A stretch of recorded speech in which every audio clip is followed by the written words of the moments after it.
What is cognition? Well, cognition is how you and your dog's mind process the world around it. And understanding your dog's cognitive style will hopefully make training him or her a lot easier.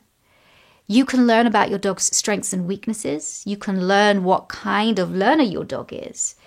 And by understanding your dog's strengths and weaknesses, you can make teaching them a lot easier. You can make it easier for them to understand. So when we're talking about cognition, we are going to talk about canine intelligence. How intelligent is your dog? And really, are there any stupid dogs out there? I know I've had clients of mine that say, oh, my dog's stupid, my dog can't learn. Well, maybe it's because you're actually not teaching the dog in the way that the dog finds easiest to learn. So when you do these activities with your dog and you find out what kind of learner your dog is, then you might think, oh, actually, my dog needs more from me in this way so that it can learn more appropriately and more effectively.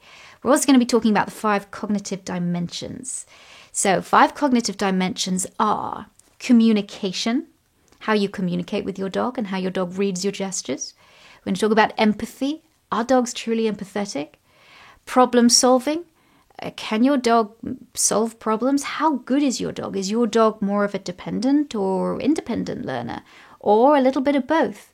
We'll talk about how cunning your dog is. Is your dog, does your dog steal food when your back is turned, or is your dog very, very obedient to you all the time? And then, last but by no means least, we're going to talk about memory. How important memory is and understanding memory and how you can use and test your dog's memory, but use it to make training easy. So, we've got a lot to get through.